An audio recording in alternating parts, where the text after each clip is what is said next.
Present చేస్తున్న projects ఏంటి అమ్మర్ మీరు? ప్రెసెంట్ అక్క చౌదరి గారి అబ్బాయితో నాయుడు గారి అమ్మాయిది ఆల్మోస్ట్ షూట్ అయిపోయింది సుప్రీత గారితో. సుప్రీతతో చేసింది ఉంది దాచుంచా, మొత్తం దాచుంచా, తమ్ముడు కోసం అన్ని తీసేస్తా బయటికి. డబ్బింగ్ స్టేజ్ లో ఉంది. సో ఐ థింక్ రిలీజ్ కి రెడీగా ఉంది. ఇప్పుడు అనేది డేటింగ్ అనౌన్స్మెంట్ లేదు, ఎందుకంటే ఓటీటీ అవుతుంది. ఇంకోటి నేను చేస్తుండేది సుమతి శతకం. ఓ, ఇది ఇంకొక సినిమానా? అయిపోయింది, ఇంకొక 4 days షూట్ ఉంది. మరో లడ్డు కావాలనైనా మాకు.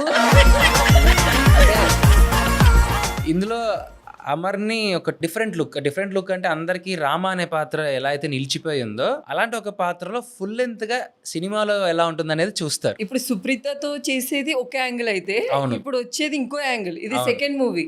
ఇది రిలీజ్ అవ్వగానే అది రెడీనా? 2 లడ్డూలైనా తినడానికి రెడీగా ఉండండి. ఈ మూవీస్ ఇవన్నీ ఓకే, మరి మన వదినమ్మ తేజు గురించి ఏదైనా చెప్పాలి అంటే తను కూడా పాపం ప్రెసెంట్ ఇద్దరం కలవడానికి టైం కుదరట్లేదు, ఎందుకంటే 15 days తను అక్కడ ఉంటుంది. నేను ఆల్మోస్ట్ 1 month కాకినాడలో షూట్ లో ఉన్నాను. అంతకు ముందు తను మళ్ళీ 15 days చెన్నైలో ఉంది, నేను 15 days గుంటూరులో ఉన్నాను. మొత్తానికైతే ఫుల్ బిజీగా ఉన్నారు తేజు. నువ్వు మరి ఎట్లా టైం స్పెండ్ చేయడానికి ఉండదు? బేసిక్ గా ఇప్పుడున్న జనరేషన్ లో ఉన్న వాళ్ళు ఏంటంటే టైం ఇవ్వకపోయినా, వాళ్ళకి స్పేస్ ఇవ్వకపోయినా చాలా ఫైటింగ్స్ కానీ చాలా గొడవలు వస్తాయి. మరి మీరు ఎలా హ్యాండిల్ చేస్తున్నారు అలా డిస్టర్బెన్స్ రాకుండా? అది సహజం అక్క. ఇప్పుడు నువ్వు అన్నట్టుగా చాలా ఇప్పుడు అందరికీ ఉండే గొడవలే మాకు ఉంటాయి, అందరికీ ఉండే డిస్టర్బెన్సెస్ మాకు ఉంటాయి. బికాస్ ఆఫ్ రైట్ టైంలో టైం ఇవ్వకపోవడం అయినా కానీ, ఒక టైంలో పక్కన ఉంటే బాగుండు అనే టైంలో ఉండలేకపోవడం, ఈ స్పేస్ లో నేను ప్రేమ చూపించే చోట కోపడడం, కోపం చూపించే చోట ప్రేమించడం, ఇవన్నీ సహజం అక్క. తప్పులు మనుషులు కాకపోతే జంతువులు చేస్తాయా? ప్రవర్తనలు అనేటివి మార్చుకుంటే మారిపోయేటి, అంతే తప్ప అది మన చేతిలో ఉంటుంది. ఆ టైంకి ఆ సిచ్యువేషన్ లో మనం చేయలేని పొజిషన్ లో ఉంటాం, లేదా మనకు అంతకన్నా వేరే ఒక ఇంపార్టెంట్ థాట్ లో ఉంటాం, ఒక బిగ్గర్ థింగ్ అవ్వడానికి ఎదురు చూస్తూ ఉంటాం. ఒక్కొక్కసారి రిఫ్లెక్షన్స్ వల్ల ఏంటంటే ఆ చిన్న డిస్టర్బెన్సెస్, గ్యాప్స్ వస్తాయి, దానివల్ల గొడవలు జరుగుతాయి.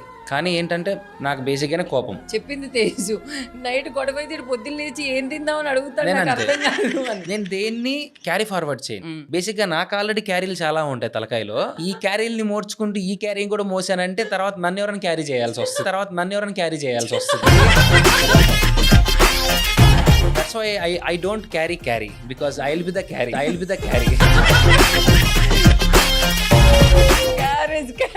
మనం మొయ్యలేము కాబట్టి అలాగా నేను దాన్ని ఎక్కువ పట్టించుకోను.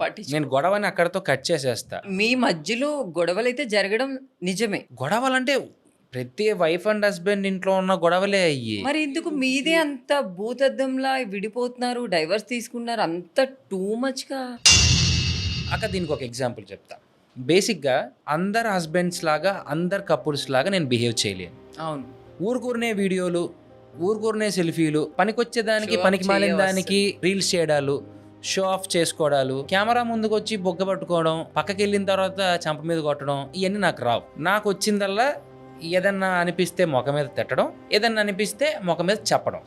అది ప్రేమైన అలానే ఉంటుంది నాది. ఎవరైనా హర్ట్ చేయాలన్నా అలానే హర్ట్ చేసేస్తా, ఎందుకంటే నీకు నేను చెప్పేది నచ్చదు, అంతే తప్ప కెమెరా ముందు ఫేక్ చేయలేను కదా. అంటే వీళ్ళకి కొంతమందికి ఏంటంటే ఈ ఆడియన్స్ కొద్దిమంది ఎలాంటి కేటగిరీకి చెందిపోయి ఉన్నారు అంటే వీళ్ళలాగా వీళ్ళు కనిపించాలి, వీళ్ళలాగా వీళ్ళు ఫోటోలు పెట్టాలి, వీళ్ళలాగా వీళ్ళు వీడియోలు చేయాలి, వీళ్ళలాగా ఎందుకు వాళ్ళలాగా బతకాలని అలానే బతుకుతాం కదా బక్క. ఏదైనా అమితంగా తింటే విషమే, మితంగా తింటేనే అమృతం. ఎప్పుడు నా భార్యతో ఫోటోలు పెట్టాలో, వీడియోలు చేయాలో, మేము ఎప్పుడు బయటికి రావాలో అది నాకు తెలుసు. నేను నా పర్సనల్ స్పేస్ని ఎప్పుడు కెమెరా ముందుకు తీసుకురాను. ఇది నేను నీ సాక్షిగా బహిరంగంగా చెప్పేస్తున్నాను. అది మా ఇద్దరి మధ్య ఉన్న ఒక అండర్స్టాండింగ్. బేసిక్ అమ్మర్ నువ్వే అంటున్నావు, నీ ఫ్యామిలీలో కూడా చాలా మంది అనుకుని ఉంటారు, ఏంటి అమ్మర్ నిన్ను అడిగారా ఇట్లాంటివన్నీ విన్నప్పుడు? ఎందుకురా? చాలా ఇష్యూసే జరిగాయి వీళ్ళ వల్ల, ఇలాంటి కామెంట్స్ వల్ల, ఇలాంటి ఒక పోస్టర్స్ వల్ల, ఇలాంటి ఒక దాని వల్ల. నేను ఆల్రెడీ ఒక పేజ్ మీద నేను రియాక్ట్ అవ్వడం జరిగింది, చెప్పడం జరిగింది. తీయకపోతే నేను మీ మీద కేసు పెట్టేస్తాను, తనతోనే పెట్టించేస్తా, పెద్ద ఇదేం కాదు. ఎందుకంటే పేరుండి వాడుకుంటున్నారు, వాడుకోండి, దాన్ని తప్పుగా వాడకండి. ఎందుకంటే ఇక్కడ బాధపడే వాళ్ళు ఇద్దరు కాదు, కొన్ని కుటుంబాలు బాధపడతాయి, కొంతమంది మనుషులు బాధపడతారు. మేము చేసే పనుల్లో మాకు డీవియేషన్స్ అయిపోతాయి. ఇలా ఇలా రాసే వాళ్ళకి ఒక్క మాటలో నువ్వు చెప్పాలి అంటే నా స్టైల్లో చెప్పాలి అంటే పచ్చిగా కడుపుకు అన్నం తినే వాళ్ళకి ఇలాంటివి రాయరు. 24 గంటల ఆ పక్కింట్లో ఏం జరుగుతుందని కళ్ళు ఎందుకు? మీ ఇంట్లో చూసుకోండి ఎన్ని పక్కలు ఉన్నాయో.